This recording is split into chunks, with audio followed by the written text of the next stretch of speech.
Hello everyone, and welcome to the very first edition of the HEXPOL Leadership segment. We'll be discussing different topics on leadership and the importance of leadership and what it has done for us and hopefully what it can do for you in your own life. Today we have Melissa Self, Human Resources Manager of Robbins LLC, a HEXPOL company, and Melissa is going to be telling us today about the 5 steps of goal setting. Melissa, tell us about these steps through these goals. Thank you, Bob. And like Bob said, I'm Melissa Self, and for the last 5 years I've been the Human Resource Manager at Robbins LLC. Now, because of time, I've narrowed it down to just 5 steps in goal setting. Step number 1 is to be sure that you determine what it is you want to accomplish. What are your goals? And if that's difficult for you, try using the quick goal setting method. And the quick goal setting method is just take 30 seconds, and in that 30 seconds, come up with the first 3 things that come into your mind. What I like to do is divide it into different categories: family, relationships, work, financial, and health goals. So if you're trying to come up with your goals, a quick way to do it is within 30 seconds, the first 3 things that come into your mind in each one of these categories. Now, step number 2, be sure that you write your goals down. Only 3% of the adult population has written goals. And you might say, well, why is that important that I write them down? Those that have handwritten goals, those goals are 10 times more likely to be accomplished. That's a big deal. That's a very big deal. So if you want to ensure or to help increase the odds of you getting those goals accomplished, be sure that you write them down.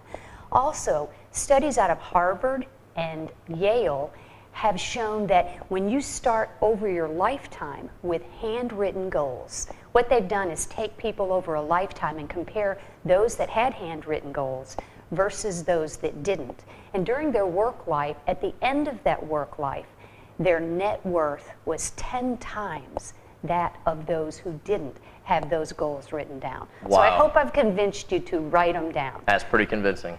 Step number 3, be sure that you put a deadline with your goals. We want our goals to be clear and concise and also have a deadline. An example of a goal that wouldn't be as effective, let's say you wanted to save $1,000. I want to save a lot of money. That's not clear, it's not concise, and it doesn't have a deadline. A better goal would be, I'd like to save $1,000 by December 31st. It's clear, it's concise, and it has a deadline as well. And then with that deadline, you can divide it into smaller pieces. If you have a year to save that $1,000 and that's your goal, it's much easier to look at saving $84 a month than that whopping sum of $1,000 a year.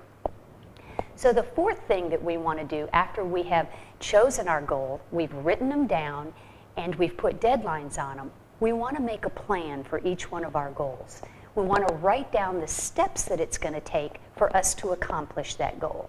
Let's go back to our example of saving $1,000 by December 31st. We divide that into a month at a time, and that comes to $84 a month. Then we can put our plan together. Drive by Starbucks. Don't pull in there for the month. Let's cut down our shoe budget. Let's don't eat out quite so much this month until we save our $84. And that's on our plan, and that helps us get to the bigger goal of that $1,000 by the end of the month. So then the 5th step in setting our goals is to look at our plan, look at it as often as you can. I prefer to try to look at it every day, and prioritize on that plan what is the number 1 thing that you can do today to help you reach those goals, and do that one thing that you can do today to help you reach your goal. Because as the old adage says, how do you eat an elephant? 1 bite at a time. Yes. So I hope I've convinced you not only to set goals, but to be sure and write them down. Very good, Melissa, and thank you very much for speaking about goals today. And I think one of the unique things is when it comes to goals, it can be anything that you want to achieve in life.